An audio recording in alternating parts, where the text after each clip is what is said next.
ladies and gentlemen, boys and girls, welcome back at last to 40k 8th edition. I know it's been a break, but we're back. And welcome to this desert planet where we have this Adeptus Mechanicus outpost here. I say desert planet, it's more like we're in the southern deserts of a planet we've already visited, you see, because we welcome back to the channel today the mysterious Alfarius. Yeah. Keep my hands in my pocket this time. Today, folks, it's a night fight. The Knights of House Munro from my Acheron Crusade fleet are here to fight the Dragons of Hydraxis. While the Alpha Legion and the Imperial Guard battle it out elsewhere on the planet, down here in the south, these two knightly houses are about to square off over this Mechanicus outpost here. The Dragons of Hydraxis are here to basically loot the place, and the House Munro have seen these guys coming, and House Munro, they do like to fight other knights. It's kind of their specialty. So they've kind of disobeyed orders and dropped everything to run over here and fight the dragons. And rather sensibly, everyone else who is in this area, the local Adeptus Mechanicus, the Astra Militarum, have cleared out because you do not want to be within the same neighbourhood as two knightly houses going at it against each other, because collateral damage is very much a thing with these guys. So it's just knights, with some exceptions we'll get to later, duking it out over this mostly abandoned outpost. Everyone who was here mostly is going to be hiding down underground in the bunker system underneath it and praying to the Omnissiah that they don't get crushed. So that is the setup, folks. Let's go take a look at the armies. Okay, folks, so here is 2,240 points of House Munro, plus some Skitari and a Tech Priest Engine Seer. I'll start with those guys. These guys are here basically because in this desert settlement here, this Adeptus Mechanicus outpost, most people have quite sensibly gone into the underground bunkers to get out of the way. You know, when you've got two knight armies charging at each other, the general doctrine is to get out of the way before you get killed. However, this Tech Priest Engine Seer here, he has been like, no, I must heal the blessed machines, and he's charged off out into the field and brought these Skitari here with him as bodyguards. I'm sure they're not particularly happy about that, but hey. Basically just because I needed to fill up just a little bit extra points for this battle versus Alfarius here, and I thought I'd throw in the Skitari because I'm working on an AdMech army, and I thought I'd give you guys just a little bit of a preview of things to come. So there they are. This is the old Engine Seer you may remember from the Battle of the Boneyard and what have you, who dueled a Commissar, which was epic. So he's back, and yeah, so they're there. But let's get on to the knights. So I've got a Helverin over here. Unnamed. He's just some random squire that's come along today. Obviously he's got the twin autocannons of Doom, which do lots of shots and lots of damage, which is great. Heavy stubber on the top. Moving along, we have Lord Executioner Tybalt. He's a gallant, he's got the big fist, he's got the big chainsword and a melter gun, and that's about it. I'm using the Exalted Court stratagem. So in addition to my Warlord, there are two other knights in here that have Warlord traits. He is one of them. He's got the Knight Seneschal Warlord trait, which gives him an extra attack, which is pretty useful for a gallant. So he is going to be charging up the field and smashing things. Tybalt is a funny fellow because in reality, he's an old hunchbacked blind man with a lisp. But once he gets inside his knight, he's one of the best actual fighters in the entire house, which is a bit crazy. But there you go. So he's the Executioner. He's the headsman. And he's going to be charging straight at the enemy to chop some heads off, basically. In the middle here, we've got King Fergus himself in a Cerastus Knight Atropos. Now, this army is the Questor Mechanicus, which is why the Engine Seer down here will be able to heal them. They weren't always Questor Mechanicus House Munro. It was kind of a recent development, and part of the reason is because, well, the Adeptus Mechanicus offered to sort of save their planet from destruction during the Noctis Aeterna, but they kind of sweetened the deal by saying that if you become vassals to the Mechanicus, we'll give you this sweet Cerastus Atropos Mechanicum Knight. And King Fergus was like, yeah, alright then. So here he is in his Atropos, which is a pretty crazy machine. I think we'll get into the details of it when we actually get into the battle itself, but suffice to say, he's got this big las cutter thing, which is a very short range laser weapon, but also can be used as a melee weapon. And he's got this big grav cannon thing as well. It's all Forge Worlds, so they have really weird names that you can't remember. But it's an interesting one. You roll a dice when it fires, and it does something random. So it can hurt him, it can do extra damage to the enemy. It's pretty crazy. But it's an interesting thing. His Warlord trait is Cunning Commander, so I get an extra command point, and he can get an extra reroll for free at some point during the battle for himself. And that's about all there is to say about him, really. Oh, no, he's got the relic Mark of the Omnissiah, so he's got a bit of additional self-healing he can do at the start of each turn. In addition to the fact that he's a Cerastus Knight, so they have an inbuilt healing thing as well, so hopefully he could be quite tanky. That's the idea anyway, I hope. So moving along, we've got Lady Justinia. She's the housecarl to the king. She's the previous king before him. She's the most experienced fighter in House Munro. And she's in a Cerastus Knight Castigator, mostly so she can keep up with the king, who's also pretty quick. She's got the big blue shiny blade that, once again, it's Forge World, so I forget the damn name of it, but it can do extra mortal wounds if you're all 6 to wound type thing with it. And the Castigator Bolt Cannon, which, if you've seen the what do you call it? The Vulcan Mega Bolter on Titans, or on the Stormlord for the Imperial Guard, it's very similar to that. It's basically exactly the same gun, it just fires slightly fewer shots. So yeah, and also she's got the extra movement and the self-healing stuff that all Cerastus Knights get, just like the king there. And last but not least, over here, you've seen her on the channel before if you've been watching my battle reports, but it's Lady Mercy. Yeah, she's piloting the Castellan, which incidentally is the oldest knight in House Munro. Oldest for two reasons. One, it's the first one I actually built, and also in the fluff, it's like the oldest, most knackered knight suit that House Munro actually possessed. So you might notice by a paint job, she's a little bit less shiny than the others, but she'll mostly probably be hanging back and shooting things with the big cannons. She's not a big fan of close combat, finds it very uncivilized. And yeah, you've seen her before on the channel, she kicks ass. The Castellan is really, really good. So that's about it, really. That's the...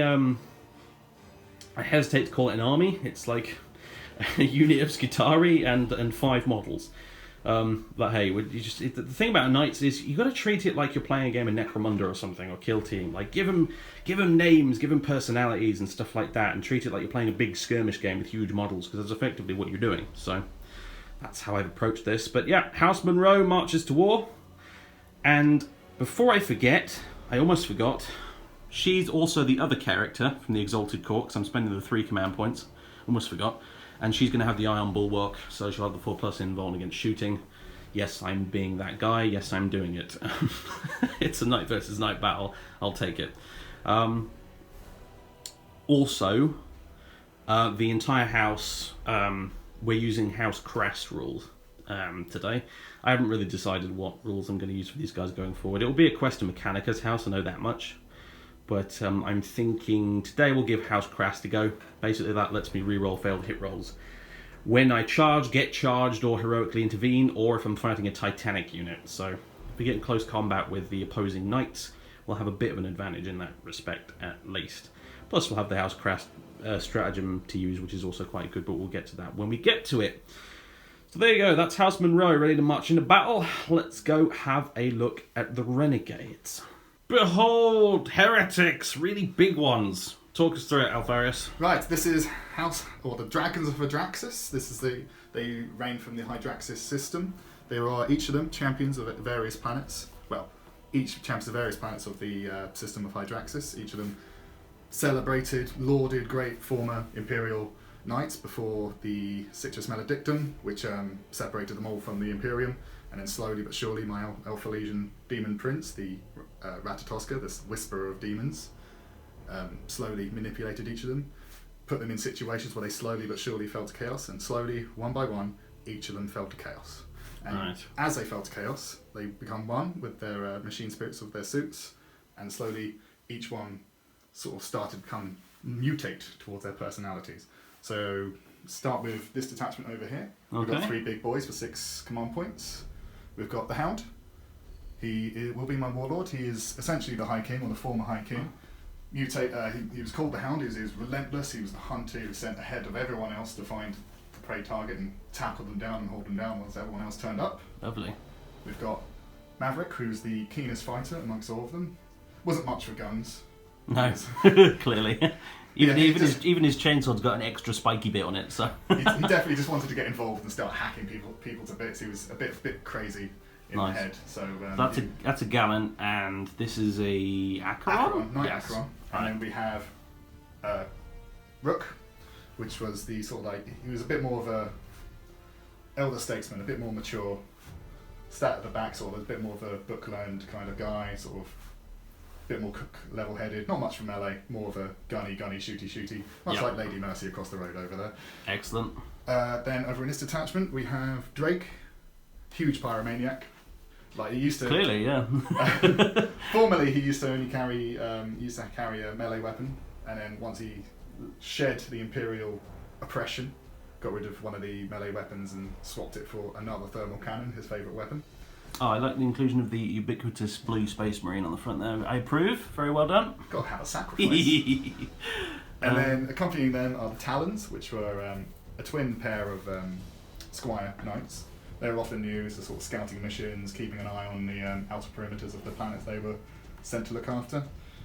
As they fell to chaos, they just slowly became more and more of like a hive mind. They work together. They're very rarely separated. Cool.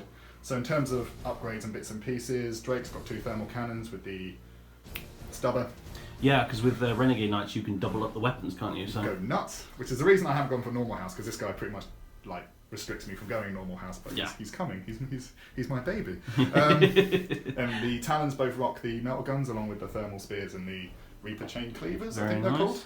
Yep. We have the Dominus Castellan running the usual Castellan weapons, double cannons and 1 missiles on the back, which you can't quite see. Maverick runs with the Melter, so even his gun is quite a close range weapon gun. Yeah. And then you've got the Acheron, which is standard loadout, which is the twin combi bolter, Reaper chain fist, and the Acheron flaming cannon. It's probably fair to say that's one of the meanest flamers in 40k. It's the meanest flavour in 40k. It's up there with the one on the Valiant, and in some ways it's actually better, to be honest. So that's pretty horrifying. Like whatever tries to charge the Hound is getting barbecued, and is going to lose loads of wounds. And no kicked matter to what death happens. with the kicking shins. Yeah, the kicking shins with the spikes on it. I love it. All right, so there we go. That's the Dragons of Hydraxis. Did I remember that correctly? Yes. For you. Very correct. Okay, good. So, there we go. How many command points was that? 12. I've got a big boy detachment for 6 and little boy detachment for 3. Well, bigger little boy. Right, yeah, I don't think I forgot to mention mine. I think I'm starting off with 10 and then it's going down to 7 because I'm using the Exalted Court thingy. So, also, it's worth pointing out that because you're Renegade Chaos Knights, and Renegade Chaos Knights can now summon demons, there may be some demon summoning. You say maybe some demons. Maybe some demons. There will be some demons summoning. Some So there's going to be things popping out of the warp on this table as well, which I'm going to have to deal with too. So that'll be fun. Maybe possibly something you've seen before. Yes. If I can roll the right dice. Yeah. It all comes down to the summoning rolls, eh? Yeah. So. All right. Well, we'll come back with the mission set up in just a second. All right. The objectives have been set up. The mission we are doing today is Tactical Cascade. It's one of the new Maelstrom of War missions from Chapter Approved 2018. Basically, the way it works is tactical objectives with the cards. You start off with 2 tactical objectives, which I believe, according to the way it's written, I think, you get to choose from your deck. We also beforehand get to discard 6 cards we don't want from our deck. And essentially the way it works is for every tactical objective you achieve, you draw another one. You draw another 2, and then it sort of multiplies and multiplies and multiplies. And the catch is that at the end of the game, for every 3 cards you have that haven't been achieved in your hand, you lose a victory point. So if you bite off more than you can chew, so to speak, it will bite you in the arse later on at the end of the game. So it's kind of interesting.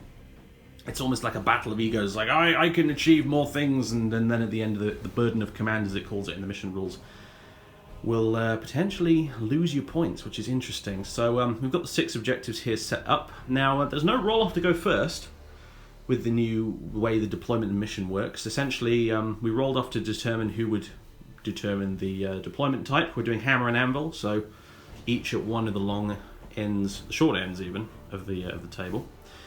And because Alfarius won that roll-off, he got to pick his deployment zone, which means that I deploy first, which means that I will go first unless he seizes the initiative. However, to counter that, he's able to deploy his entire army after mine to sort of counter the fact that I will probably be going first unless he seizes the initiative.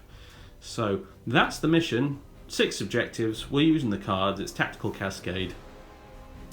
So I think what we had better do is get the armies deployed, and then we will roll for the seize the initiative. Oh, and we're using narrative rules as well. Oh yes, that's really important. I'm glad you said Just that. to clarify. Yeah. As always on this channel, we are using the narrative rule set, not the match play one, because the match play one has too many extra caveats for me to bloody remember. And also, it means that we can have a bit of fun with summoning demons in this game, in particular, if we use the narrative rules versus the match play one. So, yes, thank you for remembering that, because I forgot. Yeah, Can you hear the comments? folks in the comments, don't tell us we can't use stratagems more than once, and so on and so on.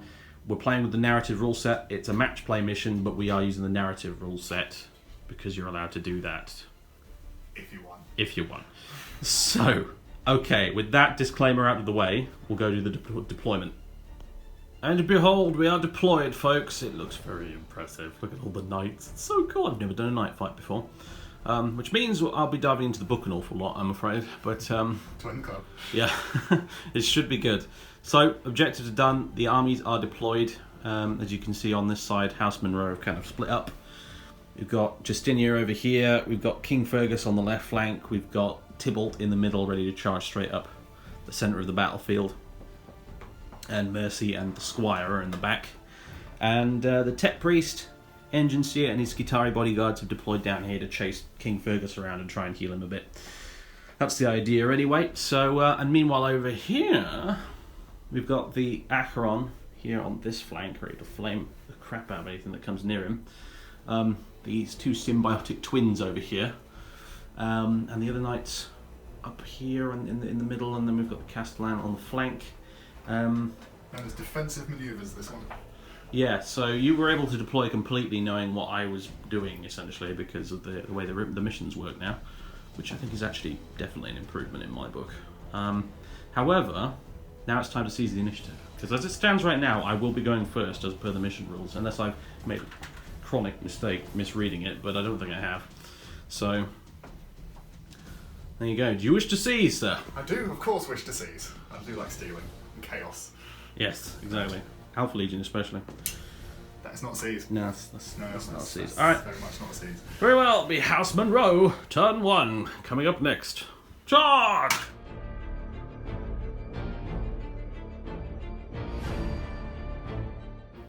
Okay, so here are the objectives I have chosen, because you do choose them in this mission, it seems, according to the way it's written anyway. I have chosen Assail the Foe and Titan Killer as my first 2 tactical objectives for the game. Assail the Foe is score 1 victory point if you made at least 1 successful charge with an Imperial Knights unit this turn. If you made 3 or more successful charges with Imperial Knights units this turn, score D3 victory points instead. And Titan Killer, score 1 victory point for each enemy vehicle or monster model that was destroyed by an Imperial Knights unit from your army this turn, and 3 points for each Titanic model, so that's nice. So 3 points per knight destroyed with that one. I'm unlikely to get that in first turn, I reckon, maybe. But it'd be a nice one to just cash in on in like maybe turn 2 potentially. If I can finish off a couple of knights, get 6 victory points, that'd be pretty sweet. So those are the 2 I've gone with, and for each one of these I complete, I get to draw another 2 in to replace it. So and then our tactical objectives will continue to sort of multiply like that. So those are the objectives. Let's go to movement. Right, movement has occurred. Movement has definitely occurred. Everything pretty much has moved forward. No surprises there. Right into my trap. King Fergus is charged up here. Tybalt is charged up the middle and advanced. He's ready to charge with the full tilt stratagem, which will be used for sure. It's going to be a battle of the gallants, I think, by the looks of things. Battle of the gallants, potentially battle of the warlords as well. So this is quite fun. I like this. The Skitari have advanced and moved along behind him, trying to keep up, along with the Tech Priest Engine Seer, desperately screaming, "Hear the blessed machine!"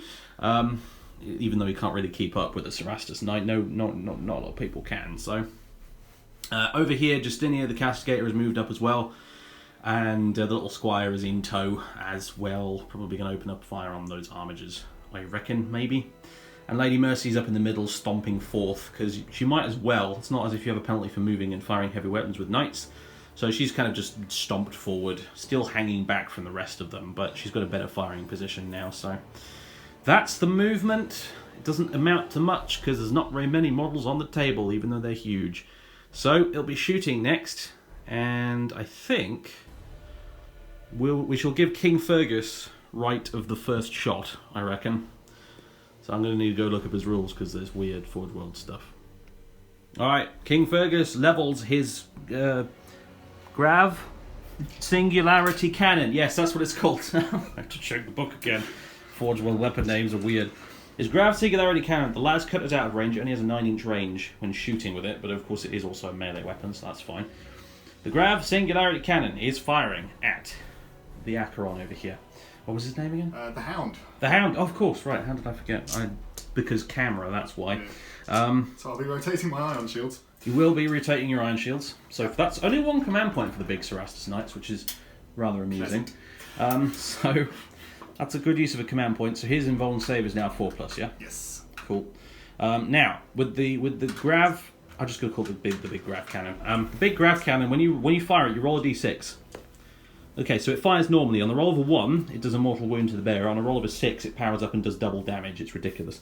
But there we go. So it'll be firing normally. So it's heavy 4. Now he's normally hitting on a 3+, but because he's an Atropos, he has the macro extinction protocols, which means he adds 1 to his hit rolls against Titanic units like this. So he's hitting on 2s. Everything hits. And this is strength 8. Yes, it's strength 8. So wounding on 4s. 1 wound. Ooh, not good. Ooh. Right, so 4 up invulnerable. Which you pass. Okay, so King Fergus is whiffed. Dear me, you just embarrassed yourself in front of the entire knightly house, mate. That's okay. Well, moving on then. Himself in front of the renegades. Oh. Yeah. The indignity. He's going to punch you so hard in the face now. At least I hope so. He'll probably fail the charge as well while we're at it. But hey. Okay, next up, Lord Executioner Tybalt does in fact have a gun. He has 1 melter gun on there, which he can fire even in spite of advancing because it's an assault weapon. So he'll be hitting on a 4+. He does hit. Strength 8, toughness 8, wounding's on a 4. Does not wound. Most irritating. Okay, so moving on. It's probably going to be the Castellan next. So Lady Mercy is opening fire. We're continuing the theme we've got going so far. She's going to fire at her immediate counterpart on the other side, the other Castellan. Although she's splitting fire slightly. Most of everything will be going into Rook, with the exception of the twin Siegebreaker cannons, which will go into the nearest of the armigers over there. So we'll start off with the Volcano Lance at Rook. That will be d6 shots. For 6, thank you, Corn. Okay, here we go. 6 shots with the Volcano Cannon, hitting on 3s. Oh dear. Underperforming Volcano Cannon at it again. So, Volcano Lance, technically. It's a separate thing. Alright, so 3 hits. And these will wound on 3s, re-rolling because Titanic. Didn't need to anyway. So 3 wounds, AP minus 5. 5 up invulnerables. Oh, that's horrible. Did you fail all 3? All 3 of them. Oh boy. Alright, so I'm afraid it's 3d3 damage each. So 1, 2, 3, 4, 5, 6 damage. For the second wound, 6, 7, 8, 9, 10, 11, 12, 13. 14, 15, 16, 17, 18, 19, 20. If I counted that right, I hope I did. Okay, well, that was just evil, frankly. Mercy living up to her reputation again for having absolutely none. So the Volcano Lance did way more than I expected it that time. But we've still got the rest of the guns to do. But hey, like we were saying off camera, this is what Castellans do. They lose you friends. Don't bring these things to games of 40k. Everyone will hate you. Alright, so next up is the Plasma Decimator, which I am supercharging because Mercy is a lunatic. 2d6 shots for 8. Okay, hitting on 3s, 1's are mortal wounds. Oh, I took 2 mortal wounds. Excellent. Alright. That's what you get. Alright, and now it will be wounding on 4s.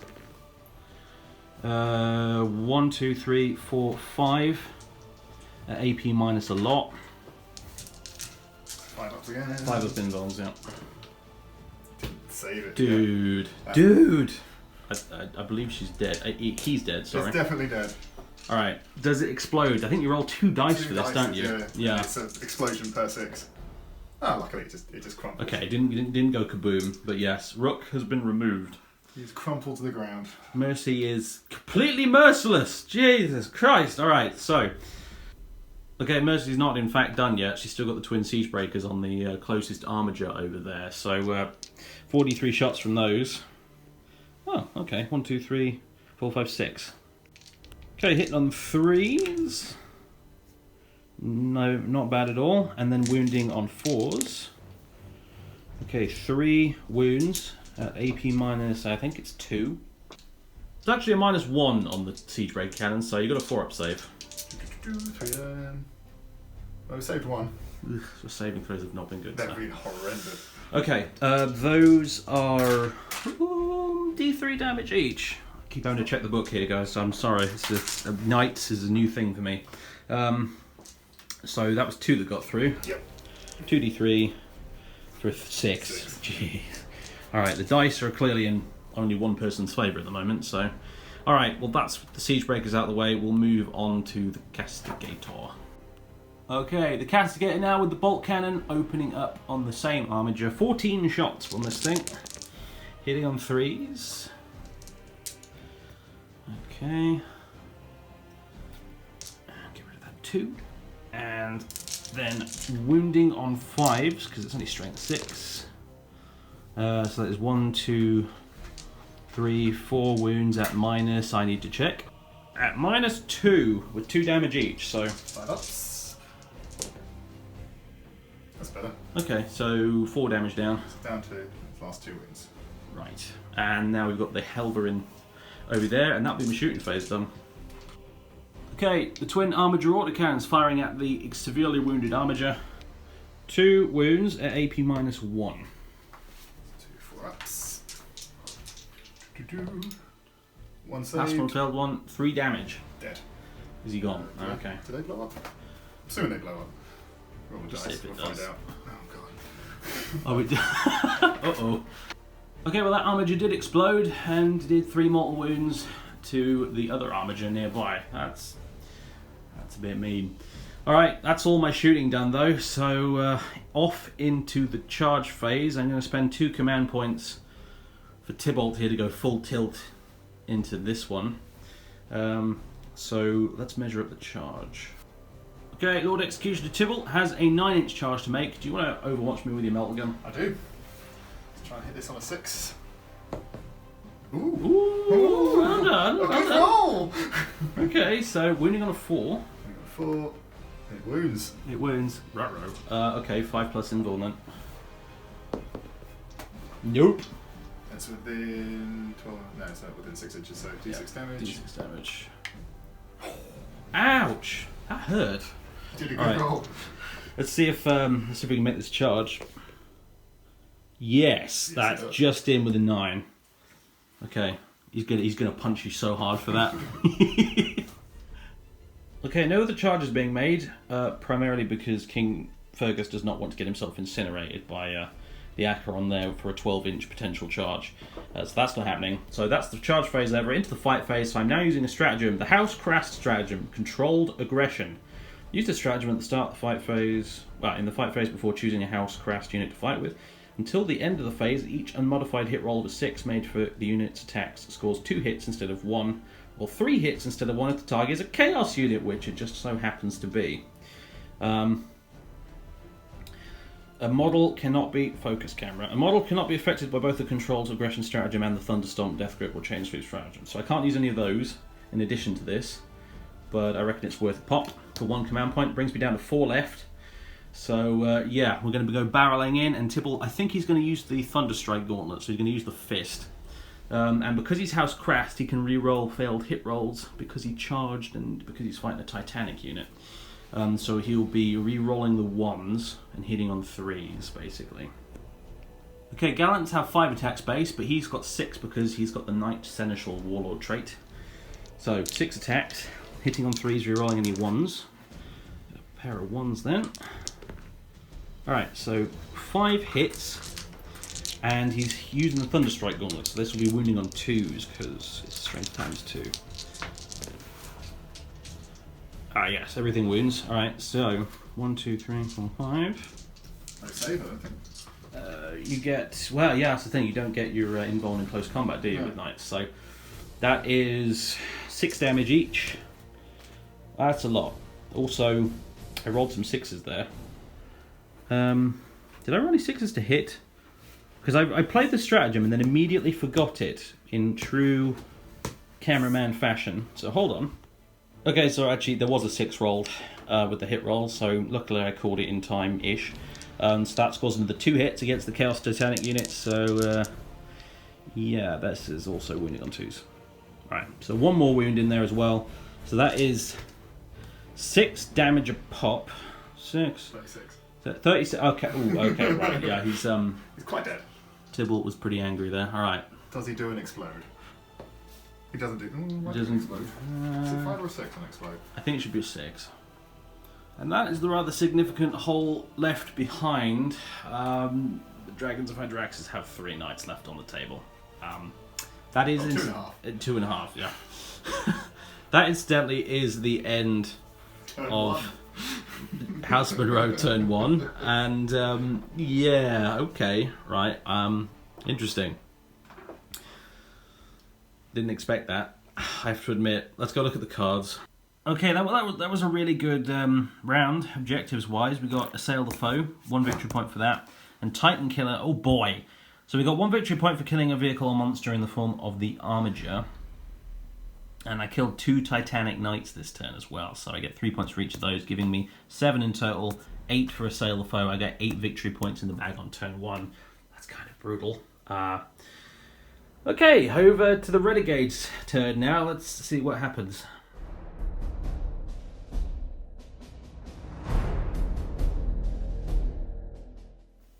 Okay, these are the tactical objectives for the Renegades. We've got Secure Objective 1. Nice and simple. And Assassinate. Score 1 victory point if at least 1 enemy character was destroyed this turn. If 3 or more enemy characters were destroyed during this turn, score D3 victory points instead. Surprisingly enough, not that hard to do, theoretically, because 3 of my knights are characters. So, okay, well that's the end of the Renegade movement phase. This Armiger's moved up here. The other 2 have stayed stationary because they need to in order to be able to summon demons, which is what they're about to do. So, right. First night, Drake will summon in the name of Khorne. Oh, actually, I've got one of your dice. Awesome. There we go. Let's see what we got going on. What did you roll? I That's see a 5 and a 6. that's 2 6s and a 5. Wow. That's a really good summon roll. Let's Review. let's check what you can actually get with that. In a great explosion, and the warp tears open, and there's blood and skulls everywhere. A bloodthirster has emerged from the warp. Drake really pulled a rabbit out of his hat with that one, my god. And he even rolled it on one of the Khorne dice. It was meant to be, folks. Yeah, 17 Praise power Khorne. level. Praise Khorne, blood for the blood god. Yeah, 17 power level for bloodthirsters. I thought they were 18. They're actually 17. Hello, Mr. Bloodthirster. Hello, Mr. Knight Castigator in easy charge range. Uh-oh. Okay, so that happened. What would you like to summon next? I think that's some more Khorne. I think Khorne likes me a bit. I don't have any more bloodthirsters in my box, I'm afraid, so... Oh, that's just cheating. What we got? Slightly more normal. Okay, and over here on the southern edge of the battlefield, a large horde of bloodthirsty bloodletters has emerged from the warp as well. So demon reinforcements on the flanks. Apparently chaos isn't done quite yet. So that's interesting. It should be noted that Drake took a mortal wound from his summoning roll because he rolled a double. But suddenly demons. Quite a lot of them, in fact, actually. So that's interesting. Alright, so movement and summoning phase, if you like, is now over. On to shooting. Okay, we're opening up the shooting phase with Drake, who's firing both his twin big inferno cannons or something. Big thermal cannons, there we go, at Tybalt the Gallant. And you are using the Trail of Destruction stratagem, I think it's called, yes, right? Reroll all my failed hit rolls against him. Alright, so 2d6 for the number of shots. I'm going to command point reroll that one. Go for it. That's better. It's 9. Very nice. Hitting on 3s, rerolling all fails. That's a lot of fails. Luckily you paid the 2 command points. Yeah. Converted some. There we go. That's 5 wounds at -4. Ooh, 5 wounds -4. I will rotate command points. What? No. Yes. Rotate ion shields. That's what I'm going to do for a command point. So that is 4 ups. I make 2 of them. So that is 3 that go through. How much damage? D6 and roll 2, take the highest because you're within half distance. Right. So first wound, 6 damage. Second wound, 4 damage. 10. Third wound, 4 damage. Ooh, 14 wounds down on Tybalt, who was already on 18. He's got 4 wounds left. Youch. Okay, it's the Renegade Armiger up next. He's going to be firing his thermal spear at Lady Mercy over here. Thermal spear, Tybalt. Oh, sorry, thermal spear at Tybalt, and the melter gun on the top at Lady Mercy. So, go thermal spear first. Yep. D3 shots. 3 shots. Hitting on 3s. All hit. Ooh, all hit. Okay. Well, looking good for Tybalt. 4s. 2 wounds. 2 wounds. Right. Ion shields are still rotated, so 2 4-ups. Pass 1, fail 1. Okay, we're within 15 inches, so 2d6 pick the highest for damage. 4 damage. Tybalt's had it. Does he explode? Yes. Okay.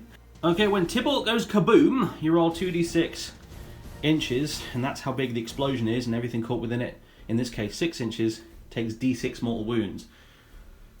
Drake and the Hound are both caught in the blast radius, so it's going to be d6 for each of them. So the Hound, 3 mortal wounds. Drake, 2 mortal wounds. That's not bad. Alright, the Hound is up next. He's firing his huge flame cannon straight at King Fergus here. 2d6 auto hits. 2 for 9. Ouch. 1, 2, 3, 4, Okay. 5 wounds. 5 wounds at AP minus what? Let me double check. AP minus 2. AP minus 2. Okay, so he... let's see. He's got a 4+ invuln normally. Do I want to rotate ion shields on him? Let's get it to 3+. It will only cost me 1 command point on Cerastus Knights, which is a little cheesy, I have to admit. Costs you 3 for a Dominus, but for these big fellas it's only 1. I've got 4 command points left. Yeah, I'll do it. Rotate ion shields. 3 up invuln now. Passed them all, that was worth it. Rolled a pair of 3s, okay. Alright, opened up with the twin heavy bolter as well. 1 save to make it -1. It'll be a 3+ either way because I rotate ion shields. Which he passes. Valiant effort there by the Acheron, but unfortunately this monstrosity from the Horus Heresy just refuses to be even scratched. The Atropos is absolutely ridiculous. You can see why King Fergus was won over by the offer, really, to be fair. When they turned up with one of those on his doorstep and said, "Hey, do you want to serve us if we give you one of these?" He was like, "Yes, please!" So, okay, that's all of your shooting. Yes. Right, charging time, I assume. Yes. Alright, first up for the charge phase, for the Renegades, it's the Bloodthirster going straight into the Castigator over there, Lady Justinia. Lots of Overwatch though, gotta get through the Castigator bolt cannon, so 14 shots, hitting on 6s, and we've got a couple. Why have you betrayed me, Corn? Alright, 2 hits, 5s to wound, no wounds, alright. Alright, so the Bloodthirster needs an 8 to get in, to be within an inch anyway, so... See what we got. That is not an 8. That is not an 8. You see, this is why this guy has this reputation. My Bloodthirster, he can be like this sometimes, I'm afraid. Oh, a narrative. I'll reroll both. Should roll 1 or 2. Alright, yeah, so 2 command points to reroll both. Go for it. That's still terrible. You see, this is what I'm saying. Do I do it? Okay, Armiger Warglaive now charging into the Armiger Helverin. The Helverin's got a little bit of Overwatch, so 2d3, actually it's 43, 2d3 for each cannon, so... Okay, that's some shots. Alright, 9 shots from the twin Helverin autocannons. Not a single hit though. Uh-oh, what about the heavy stubber? No, nothing. Okay, so no hits on Overwatch. I just need to make the charge. That should get him in. Oh yeah, very easily. In he goes. Feel free to knock over the barricades if you need to. We are knights after all. Smashes out of the way. Yeah. And the Bloodletters made their charge and took no damage to Overwatch. Unfortunately, in fact, I didn't film it, but rolled a 1 on the Grav Cannon's pre-shooting roll thing, and I actually took a mortal wound and did no hits. So King Fergus successfully injured himself and then got charged by the Bloodletters, doing no damage to them. So, well done, Fergus. You're a bit of an embarrassment in this game, aren't you? All right. So, right, fight phase. Where do you wish to start, sir? I think I'll go with the Armiger. Because that'll probably do more damage. Okay. Right. Right, Armiger Warglaive smashing the Armiger Helverin first.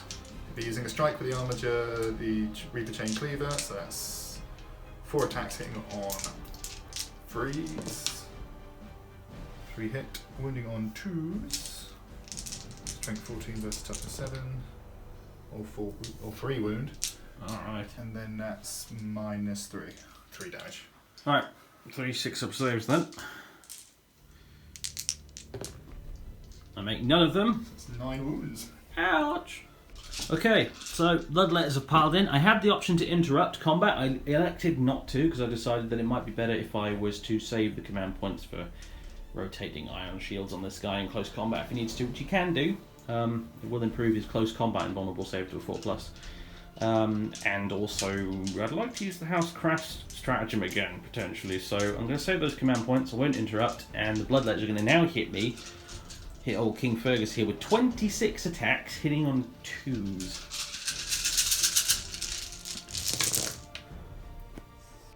Only 2 of those missed, so we're doing on 5s now.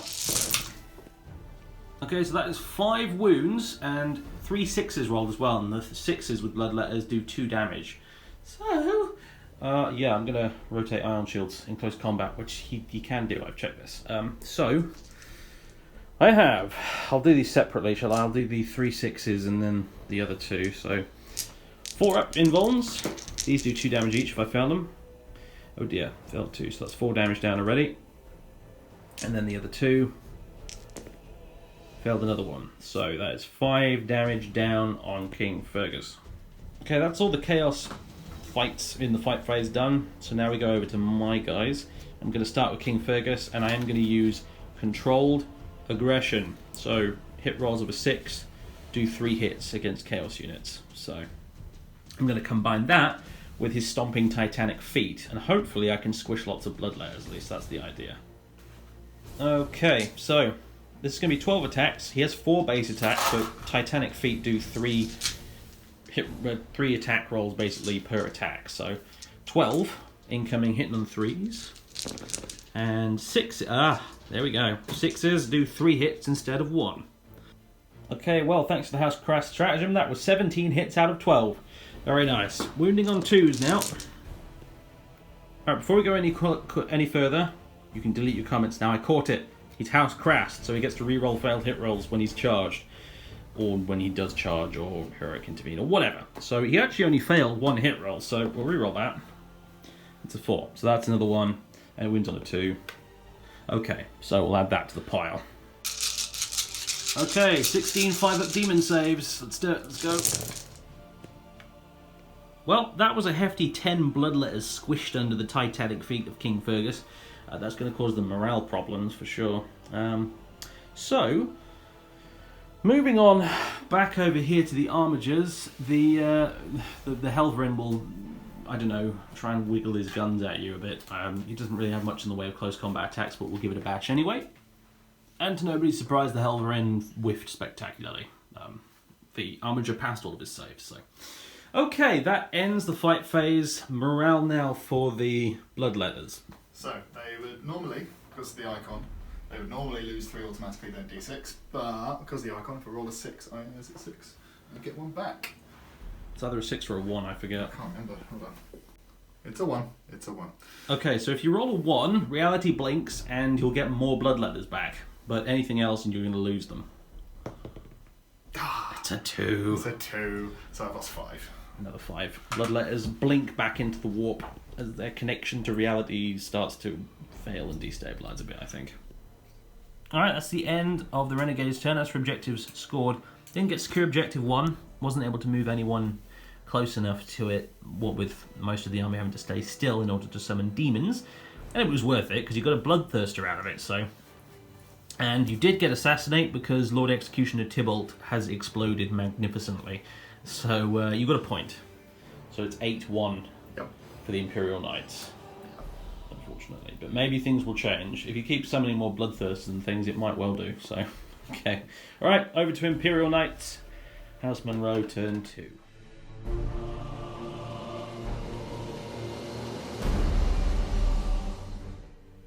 Okay, well I achieved both of my objectives last turn, so I've now got 4 in my hand. Defend Objective 4, Advance, Secure Objective 4, and Behind Enemy Lines. Behind enemy lines, I can definitely get this turn. Secure Objective 4, definitely get this turn.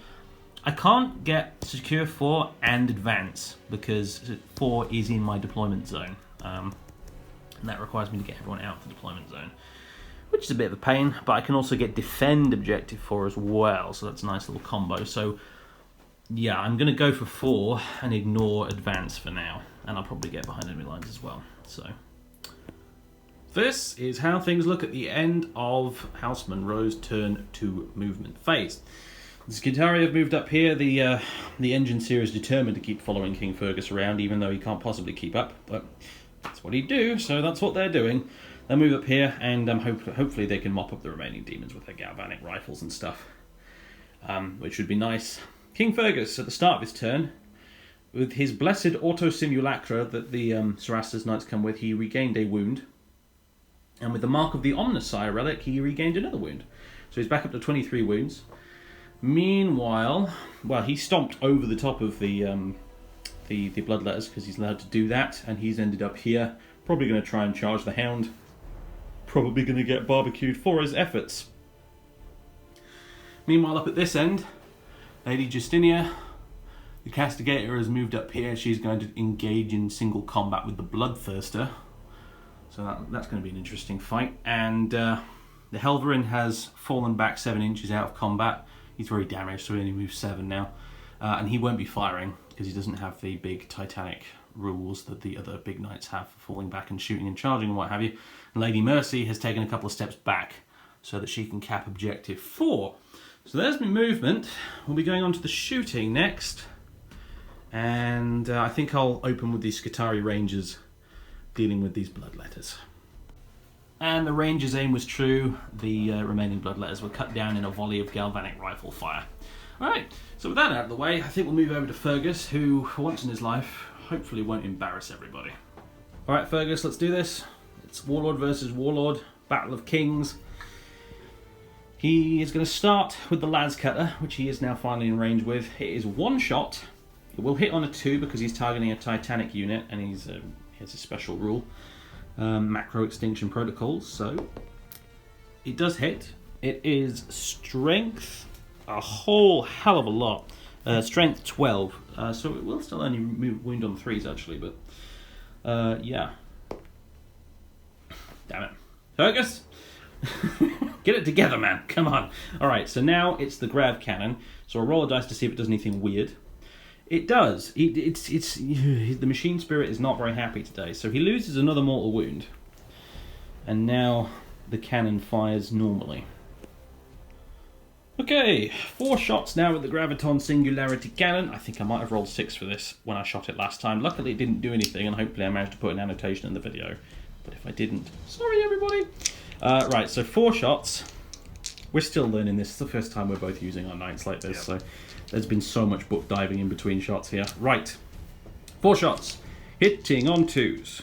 Everything hits. Strength 8, force to wound. 2 wounds. AP -4. It's -3 actually. How much damage do they put? It's 3. 3 damage each. So I'll rotate, just in case. You're going to rotate, okay. Yeah, so make them 4s.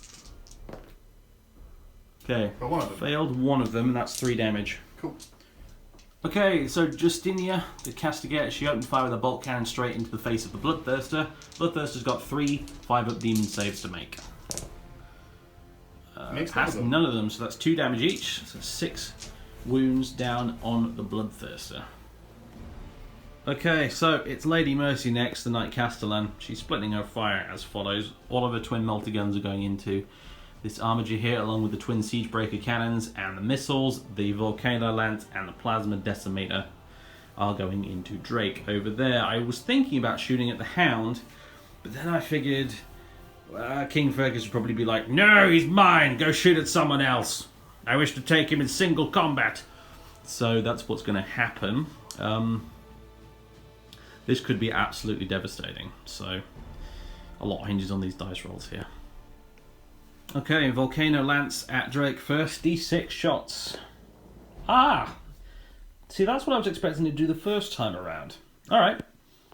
Okay, well, it hits on a 3, so let's do it. It does hit, thanks, Corn. And it wins on a 3. Re-rolling if it fails because Titanic, but it doesn't need to. So it's AP minus a ridiculous 5. I shall rotate again.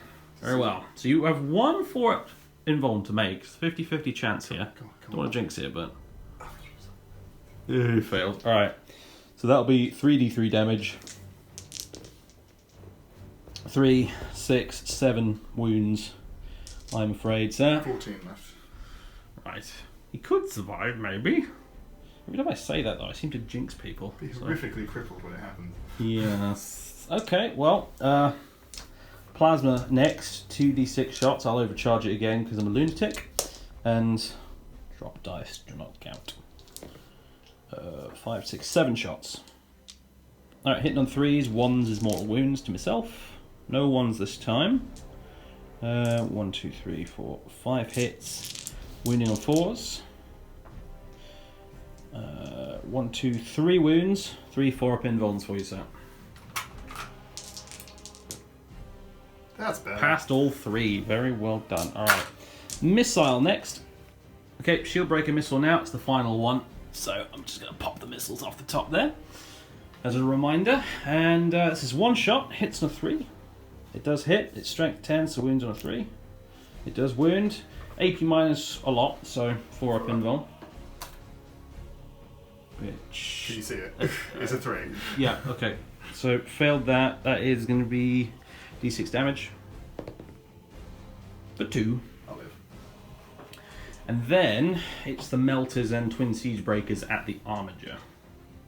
Alright, Siegebreaker cannons first against the Armature there. 4d3 shots. Okay, 8 shots, hitting on 3s. And wounding on 4s. Ooh. Alright, 1, 2, 3, 4, 5, 6 at -1. 4-up saves. You fail 3, 4. Okay, so that is... I think that's 3 damage each. No, that's the Armature. That's the Armature. I think it's 2 each. Hold on.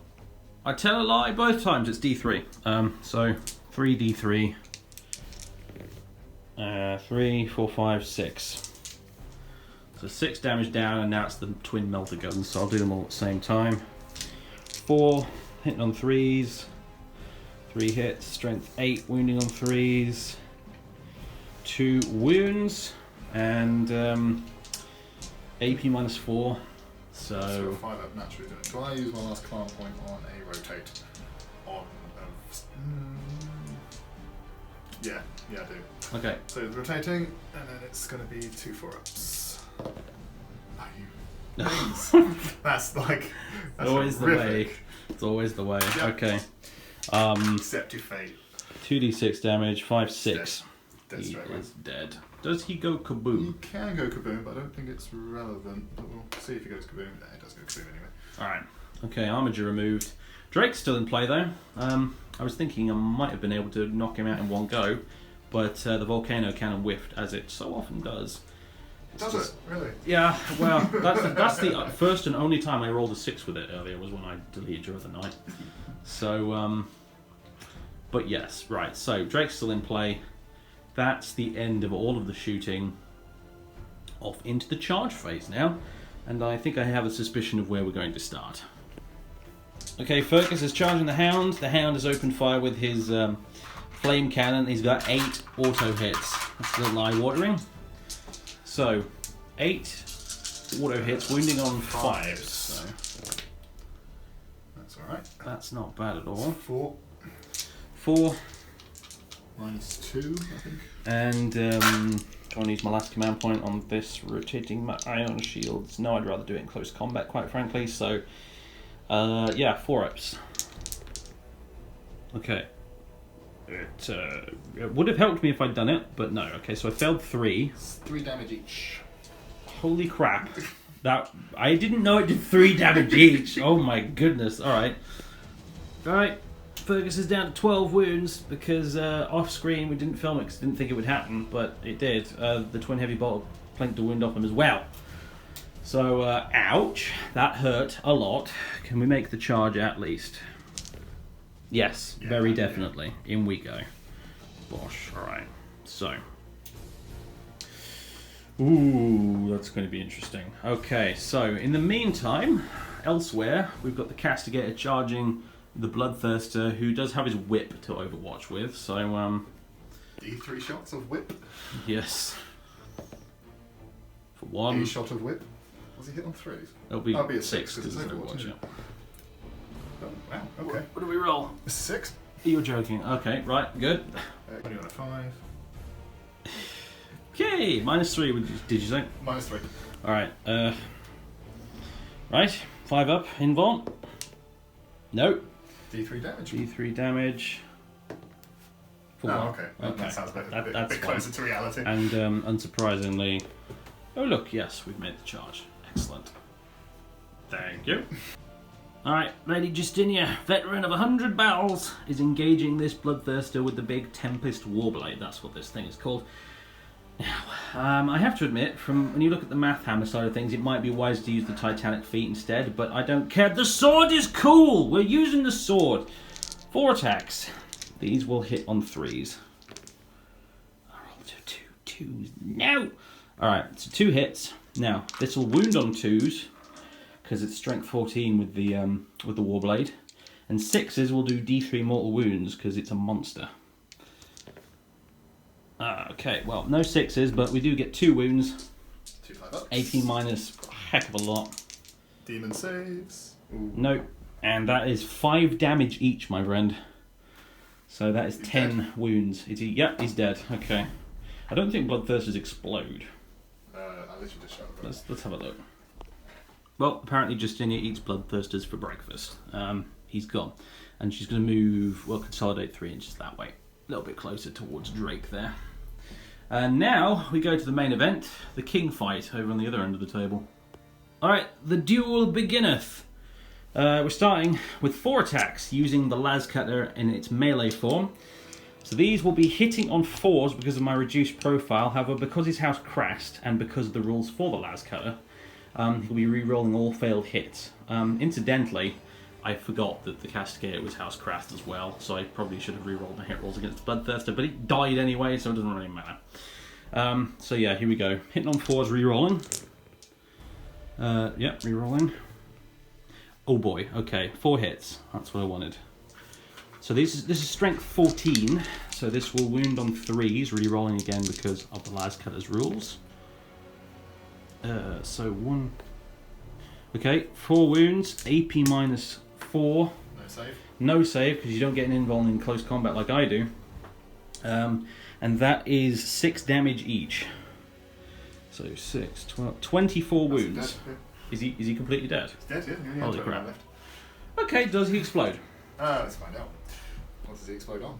The Hound explodes. Oh dear. Okay, I didn't film it because we didn't think it would actually happen, but it did! Okay, so 2d6 inches. So, yeah, obviously that. Oh yeah, my guy. Drake might be caught in this if you roll high enough, so... No. Alright, so D6 mortal wounds on Fergus. 1. The king takes a mortal wound. Alright, so he's down to 14.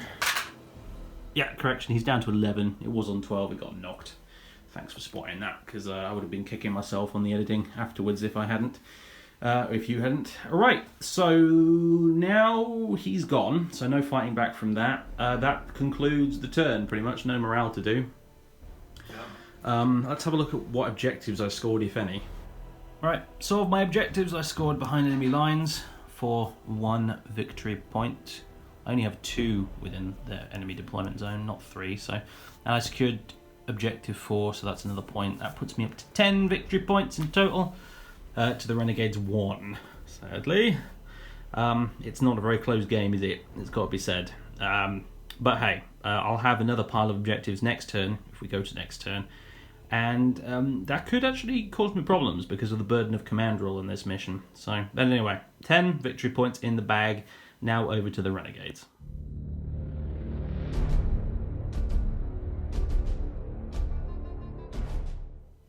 Okay, well, here's the Renegade objectives, and yeah, we've got secure objective 1 twice. 3 times, technically. Yeah, because of mission critical objective 1 here. So it's all about objective 1 apparently. Important objective. I didn't know there was more than one secure objective card of the same type in a deck. We're using the generic tactical objective cards here for the Renegade Knights because they don't have their own set of cards. But I've been sitting here scratching my chin, confused. But yeah, they've got different numbers. That's 11. That's 21. They've got different artwork on them. So we're not cheating, I promise. We don't really want to give me like 3 points. We really haven't gotten that twice. So and this rolled a 1 as well. And the reason this is super important, folks, of course, is because Drake is stood on objective 1. Well, he's very close to it. It's right next to him. So he is now presented with a dilemma. So we'll go straight into the movement phase. Are you moving, or are you staying still for summon? That concludes my. I'm staying still to summon, so that concludes my movement phase. Okay, so you're summoning. Hopefully, one of the demons can grab objective 1. So let's do the summoning rolls. Okay, summoning roll for Drake. Let's go. Corn. That's 8, 9. That's a demon prince. Ooh, interesting. And there he is, folks. A demon prince of Khorne has emerged from the warp with a rather big axe. Admittedly, not as big as the big sword I've got, but big enough to do some damage potentially. So, and he's also, incidentally, stood on objective 1 as well. So that's objective 1 secured. That's potentially a bucket of points for you in the bag. That's very interesting. All right, shooting phase. All right, Drake is rotating his body south. He's going to fire his thermal cannons, was it? Thermal cannons. Thermal cannons at the king. He wants to be a kingslayer. Yes, he does. So, both thermal cannons, 2d6 shots. 2d6 shots. 6. Do you want to spend a command point on the 1? Or? Yeah, might as well. That's your last command point, isn't it? Yeah. There you go, there's 11. Okay. That's slightly better. Okay, the king's days might be numbered here. Alright, hitting on 4s, correct? Because he's sputtering and he's injured. Demonic energy's flowing out of him. And now wounding on 4s? Wounding on 4s.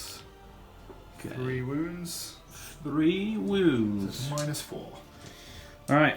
I must inform you, sir, that honour demands that I do rotate my ion shields with my last command point, so I am going to do so. So I now have a 3+ invul, because Atroposes are cheese balls, and I do pass every single one. Excellent. Sorry. Okay, folks. Well, that concludes the Renegade's turn. They score 4 victory points from their objectives they've got over there, thanks to the Demon Prince being summoned. However, Alfarius has decided to call it here. Yeah. It's It's not going to happen from here. Like, I think it's best if Drake just sort of flees. I say flees. Heroically charges in the opposite direction. Tactically withdraws. Tactically gets airlifted out before any further damage can be done to his suit, whilst the ship slowly picks up various body parts of his fallen comrades. Honour intact, pride slightly bruised. He'll be back. He did a good job though. Summoned a bloodthirster. Managed to survive a round of shooting from a Castellan, which is apparently very difficult to do. Like, he definitely needs some kind of further writing. He needs some extra gubbins stuck to him, some more blessings from Khorne, I think. Some more background written for him and what have you. But yeah, he kicked ass. That was pretty cool. So, well, there you go. Thanks very much, Alfarius. It's been the quickest, in terms of turn length, game we've ever had on the channel. That's turn 2, and the game is over. top of turn 2. So, but that's Night Battles for you. This is the first one either of us have ever done. It was an education, shall we say. It's very different from normal 40k, isn't it? Don't bring Dominuses to don't bring these guys. That's what our main conclusion for this entire thing has been. Don't bring these guys. Don't bring Dominuses, especially Castellans. These guys hate fun. Look at it. This is the face of not having fun. Yes. So yeah, if you want to do a night fight at home, folks, alright, and you're not like a tournament or something, obviously. If you're in a tournament, go nuts. But if you want to actually have some fun with your friends, and you don't want to lose your friends, don't bring that. Leave the Dominuses at home. Don't bring that thing. Just bring more regular knights, because I mean, this guy's a bit of a cheeseball. He doesn't do an awful lot of damage, but he does. He lives forever. But yeah, don't bring these things. If we do another rematch of this, we will leave the Castellans at home, because the thing was, even if you'd gone first, we kind of realised that it would have been an almost mirror result. Yeah, your Castellan would have blown mine out off the table, and it would have been a complete reversal. So anyway, there you go. Night battles in the 41st millennium, they are utter carnage and point and click adventures. Yeah. Frequently a little one-sided, it seems. Because I honestly thought the demons would have balanced off the whole kind of the relics and all that sort of stuff. I was like, oh, I'll bring demons, that'll be fun. The demons did nothing. Oh, no, 5 wounds off this guy. It's a bit of a shame the Bloodthirsters didn't get to fight, because that axe of his could do tremendous amounts of damage. Died to death. He managed to summon a Bloodthirster, and then he was stabbed with a big blue glowy sword. Get out of my way. If he'd passed that charge, it would have been glorious. But alas, he did not. My repeated desire for him to pass that charge. As long-time viewers of this channel will know that Bloodthirster is not very good at passing charges. So yeah, unfortunate. But hey, there it is. So the battle for this Mechanicus outpost is over. This engine seer down here has got a lot of work to do repairing all of this stuff. Drake is getting out of here. And piles of body parts. He's having a field day. He's just like, oh, look at all these things. Yeah. And all of the ejected night pilots from this battle will be getting their things together and soothing their wounded pride, I think, a little bit. So Tybalt's around here somewhere, probably coming down on the parachute. Not sure where he got to, but he exploded pretty damn fast in this game. He did manage to put his fist through another gallant though, so I'm sure he's happy. He did one shot a gallant, so he's probably quite pleased with himself, to be fair, but yeah. Hey, there we go. Bit of a money shot at the end there for you. I just wanted to take a second as well to talk about Renegade Knights. What do you think? How would you improve them? I'd give them a codex, or at least something along those lines. Because I thought, as I was saying earlier, I thought bringing the demons would sort of counteract having houses and the relics and all that sort of thing. But it's not even close. Like, the ways I was considering running this is not bringing the Dominus, because I didn't think in terms of lore that my guys would have the Dominus, but it's obviously since the big rift I was like, well, maybe they'd have a Dominus, I'll bring a Dominus, it's fine. Yeah. It got deleted on the first turn, but that's just how the game went. It's like, lol, have fun, you're deleted. Another thing I could have done is brought, or I could have left Drake at home. Yeah. Because he's the reason I can't run a normal night house, which is what the suggestion would be, is like, well, why don't you just run him as a normal house? Is because the way he has his two thumbs. Yeah, so the Renegades get the special ability to have the twin guns, and unfortunately normal Imperial Knights can't have the twin guns, which means that you can't run this as a sort of count as Imperial Knight house. Yeah, as a result it could be really, really spiky Imperialists, but that would have been the way I've done it. I could have just run it as a normal house, but then it's just Imperial Knights versus Imperial Knights. And I thought, well, if I could bring the demons, it'd be a bit more close, but it just felt like there was nothing I could do, especially the stratagems you were using with house. Yeah, I mean, we discovered, for example, I discovered that Renegade Knights, they only get Trail of Destruction and Rotate Ion Shields. Those are the only two stratagems they get. Do you want to see how many stratagems Imperial Knights get? That is how many stratagems Imperial Knights get. It's ridiculous. Because he asked me, well, why don't you use what was it, the turbo shift thing? Yeah, there's the stratagem Full Tilt, which allows you to advance and charge with a knight, which obviously is what I did with Tybalt here, and that's how he was able to punch the other knight in the face. I mean, I can understand what they wanted to do is obviously give Chaos players the option to use a knight, because Chaos players can use knights, and at the time, all you could use is Questorises or the Forge Rod ones. And obviously they wanted to give them the Armigers and the Dominuses as an option, but like literally I'm not complaining. They could have not done that. That's completely an option they could have gone with. But even that, not only do we only have two stratagems, we only have one relic, which I didn't even bother to mention in the sort of warm-up bit, because it's called the Traitor's Mark, and it's literally units must subtract one leadership, one from their leadership characteristic whilst they're in 12 inch within the bearer and then 2 within 6 inches of the bearer, which is, I suppose, can be quite decent. But I believe there's a warlord trait like that in the Chaos Codex as it is. I think there's the sort of -1 leadership in the Chaos Codex. Yeah, the Imperial Knights do get one like that. Yeah, no, it's a shame because obviously you couldn't even use full tilt because the Chaos Renegade Knights don't get that, which to me is particularly insane because they're Chaos. You know, out of anyone, they should be the ones running full tilt at you to bash you in the face, but they don't get it. Imperial Knights do, Chaos Renegades don't. See, what another thing I would have done, like, again, I'm not complaining because they could have not done this entirely. Yeah, they could have not done an index whatsoever. I could have been sitting here with no Dominuses and just like a bunch of Questoris going, let's do this, guys. But like, another thing they could have done is given us a house, at least, like even if it's like a carbon copy, like maybe, is it Hawkshroud, the one where they act as double? Yes. So it could be kind of like a thing where they're so demonically possessed and they do not feel the pain they're suffering through and they just keep going. It's thematic, it works, and at least it's something, and then maybe give us a relic that isn't maybe something a bit like the free blade rules where you have these weird downsides and also bonuses and stuff as well, something like that. But hey, again, that's for like you say, they could have just not bothered. They could have just completely left it. Yeah, they could have not bothered to do anything at all. But as it stands, the index needs a bit more work, I think. But we're hoping. You did mention earlier that maybe like in a future White Dwarf or something, they'll potentially add something for them. Index Astartes they're doing, so maybe they might add some rules for other factions as well. Yeah, add some Renegade Knight stuff because they could really do with it. Actually, I mean, you've seen it now, folks, in this game today. Regular Imperial Knights versus Renegade Knights, and even the demons don't really make up the difference. Because even through summoning, I can't. Obviously, another idea I could have done is reduce the number of knights and then brought the demons in normally, so I could use demon stratagems like the deep strike with the demon prince and a bloodlet bomb kind of thing, which could have made a difference. But then I'd have to leave knights at home, and it kind of defeats the point of a knight fight. Exactly. So, but even if with summoning them, that I wouldn't actually be able to use any of their stratagems or any of their relics. So, like, I modelled this gen over here. Move him over. Oh god. Bit of a tilting of that. This gen over here I've modelled with the axe. I was going to give him the skull splitter. Yeah. Which is the basically anti anything armoured ever axe, and then obviously whilst making all this realised I couldn't take that. So he's modelled with the axe, but was never going to be able to get a chance to use it. Yeah.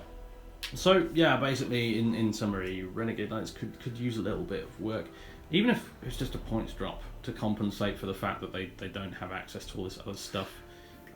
You know, even if we'd removed the Castellans from the equation, and you'd gone first, I still think I would not have been on the back foot quite as much as was the case with you. The stratagem you kept using, your specific one. Yeah, the House Crass specific one is absolutely brutal. It's really, really nasty. Actually, I think they're quite an underrated house in that respect. I tried to avoid the obvious picks like Hawkshroud and what have you. And Hawkshroud in particular in a knight versus knight fight is really, really powerful because it gives you that statistical advantage later in the game. But yeah, need a bit of extra stuff. But anyway, it was still fun. And still thanks again for being such a good sport. That's okay. I enjoy getting out and playing this. This is quite literally the largest points game I've ever played and the smallest model count simultaneously. Yeah. Well, it was good. We were both itching to do a night fight. We've both got it out of the way now and crossed it off the list, so to speak. So we can say we've done it. Right? Yeah, Apocalypse next. Yeah. Get the Titans out. Oh god. All right. Well, ladies and gents, thank you for listening. I hope you enjoyed this little end of battle sequence here because I suspect this might have been a short video, so I thought we'd have some room for some discussion at the end there. So thanks very much for watching, everybody. I'm filming another bat rep next week, and I'll catch you guys for that. But for now, toodaloo. Don't bring Dominuses. And don't bring Dominuses.